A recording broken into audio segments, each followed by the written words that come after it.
Hello friends, कैसे हैं आप सब। आशा करते हैं अच्छे होंगे।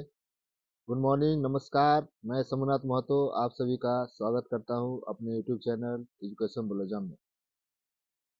हम सभी म्यूजिक शिक्षकों के लिए राजकर्मी बनने के लिए सक्षमता परीक्षा का पाठ्यक्रम कब परीक्षा होगी यह सब जारी कर दिया गया है। उसी क्रम में हम सभी बेसिक ग्रेड के शिक्षक हैं, 1 से 5 के शिक्षक हैं। उसी के अंतर्गत हम सभी शिक्षकों के लिए 1 से 5 के अध्यापकों के लिए पाठ्यक्रम जारी कर दिया गया है। कितने प्रश्न होंगे वह भी जारी कर दी गई है। इसी क्रम में हम आप सब की जानकारी के लिए लेकर आए हैं कि हम सभी 1 से 5 के शिक्षक हैं, अध्यापक हैं। उनके लिए प्रश्नों की संख्या 150 होगी। इसमें 3 भाग होंगे, भाग 1, भाग 2 और भाग 3। तो पहले भाग में भाषा होगा जिसमें कुल 30 प्रश्न होंगे। तो इसमें हिंदी और अंग्रेजी के प्रश्न हो सकते हैं, 15 और 15 प्रश्न हो सकते हैं। अगर अंग्रेजी नहीं रहता है तो सिर्फ हिंदी के 30 प्रश्न इसमें शामिल हो सकते हैं, और नहीं तो अंग्रेजी के भी इसमें 15 प्रश्न शामिल हो सकते हैं। इस तरह से हिंदी और अंग्रेजी मिलाकर कुल 30 प्रश्न शामिल हो सकते हैं। भाग 2 है सामान्य अध्ययन। इससे 40 प्रश्न पूछे जाएंगे, जिसमें से सामान्य अध्ययन में बहुत सारे विषय सम्मिलित हैं, जैसे इतिहास, भूगोल, विज्ञान और भी है, राजनीतिक, बहुत सारा कुछ आता है इसमें। लेकिन हम स्पष्टतः इसमें हम लोग इतिहास, भूगोल और विज्ञान के बारे में ही पढ़ेंगे। और इतिहास के बारे में भी देखिए, प्राचीन, मध्य और आधुनिक तीनों ही पढ़ना पड़ेगा। प्राचीन, मध्य और आधुनिक तीनों ही का अध्ययन करना पड़ेगा। अब भाग 3 में समान विषय, एक नया चर्चा का आ गया है विषय कि समान विषय क्या है। इस विषय में हम सभी जो पढ़ाते हैं अपने विद्यालयों में विषय, हम लोग हैं 1 से 5 के शिक्षक, लेकिन इसमें सभी कम से कम 108 के सभी विषयों का अध्ययन करना जरूरी है। जैसे हिंदी है, गणित है, इतिहास है, भूगोल है, विज्ञान है, सिविक्स है, और भी बहुत सारे जो विषय हैं उसमें प्रश्न पूछे जा सकते हैं। इसी क्रम में तो हम लोग बेहतर तैयारी करनी है, तो इसी क्रम में इतिहास जो हमारे वर्ग 6 क्लास में प्राचीन इतिहास है, वर्ग 7वीं में मध्यकालीन इतिहास है, और वर्ग 8वीं में आधुनिक काल का इतिहास है। तो प्राचीन वर्ग 7-6 में जो इतिहास है, जिसे अतीत से वर्तमान किताब के नाम से जाना जाता है, उसमें प्राचीन इतिहास है। तो हम लोग इस वीडियो में प्राचीन इतिहास के बारे में अध्ययन करेंगे। तो चलिए शुरू करते हैं कि प्राचीन इतिहास की शुरुआत पाठ 1 से करते हैं।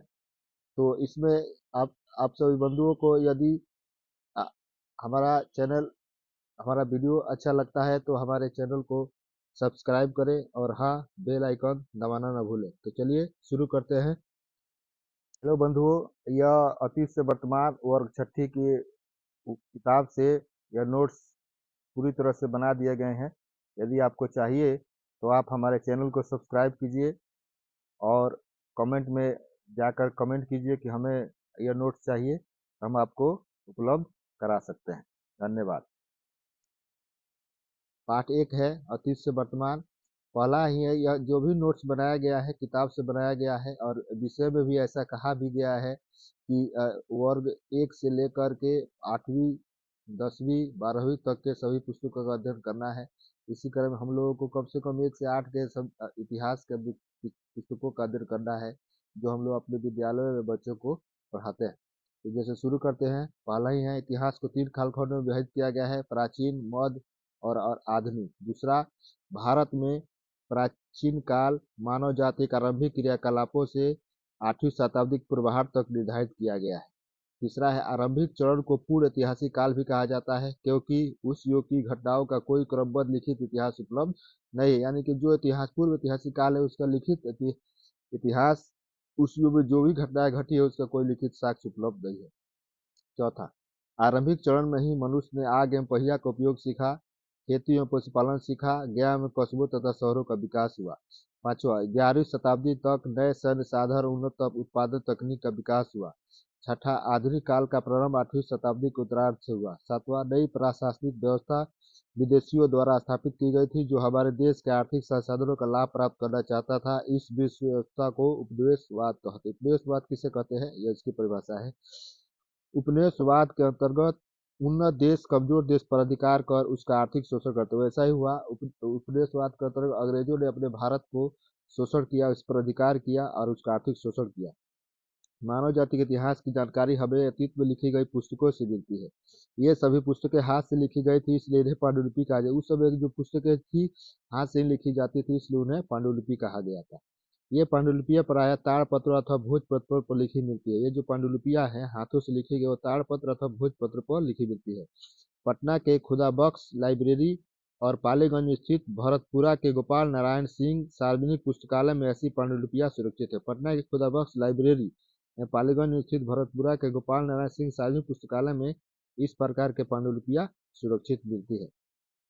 अगला हम लोग देखते हैं, हमें अतीत की जानकारी अभिलेखों से भी प्राप्त कर सकते हैं। अभिलेखे जो क्या है, पत्थर अथवा धातु की सतहों पर नुकीले औजारों द्वारा उत्कीर्ण किए गए हैं। अतीत की जानकारी हमें पत्थर ईंट से बनी इमारतों के अवशेष, औजार, हथियार, बर्तन, आभूषण, मूर्तियां, चित्र और सिक्कों आदि से मिलती है। पुरातात्विक वस्तुओं का अध्ययन करने वाला व्यक्ति पुरातत्वविद कहलाता है। जानवरों, पक्षियों, मछलियों की हड्डियां और अनाज एवं कपड़ों के अवशेष से भी हमें उनके रहन सहन, खान पान, पहनावा इत्यादि की जानकारी मिलती है। डॉक्टर स्कूनर ने पटना के कुम्हार नामक स्थान में खुदाई द्वारा चंद्रगुप्त मौर्य के राजमहल के स्तंभ निकाले हैं। डॉक्टर स्कूनर ने पहली बार इस खुदाई में सोने के बैलों के टुकड़े भी प्राप्त हुए हैं। सिक्कों का अध्ययन मुद्रा शास्त्र कहलाता है। सिक्कों का अध्ययन को मुद्रा शास्त्र कहा जाता है। कार्बन 14 से C14 भी इसे कहा जाता है। जीव की आयु का पता लगाया जाता है। 22 ईसा मसीह के जीवन को 0 वर्ष माना जाता है। उनके जन्म के पूर्व की सभी तिथियों के आगे अंग्रेजी में BC लिखते हैं और हिंदी में ईसा पूर्व लिखते हैं। ईस्वी की शुरुआत उनके जन्म वर्ष से है। जन्म के पहले BC, जन्म के बाद AD लिखा जाता है। विंध्य तथा सतपुरा की पहाड़ियां उत्तर भारत को दक्षिण भारत से, प्रश्न आ सकता है कि उत्तर भारत को दक्षिण भारत से कौन सी पहाड़ियां अलग करती है? विंध्य तथा सतपुरा की पहाड़ियां।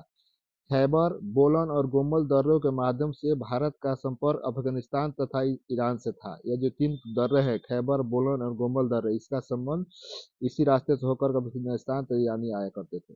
लगभग 6000 ईसा पूर्व सबसे पहले गेहूं तथा जौ की खेती हुई। 6000 ईसा पूर्व सबसे पहले सिंधु तथा इसकी सहायक नदियों के किनारे ही लगभग 4700 साल पहले, लगभग 2500 ईसा पूर्व पहले नगरीय सभ्यता का विकास हुआ। अगला है, विंध्य के दक्षिण में ब्रह्मलिकी स्थल पर लगभग 3000 साल पहले महापाषाणी संस्कृति का निर्माण हुआ है। महापाषाणी संस्कृति में मृतकों को दफनाकर उसके चारों ओर बड़े बड़े पत्थर गाड़ दिए जाते थे। कोल्डिहवा एवं चौपानी मंडो में सबसे पहले धान उपजाया गया। प्रश्न आ सकता है, सबसे पहले धान उपजाया गया कोल्डिहवा एवं चौपानी मंडो।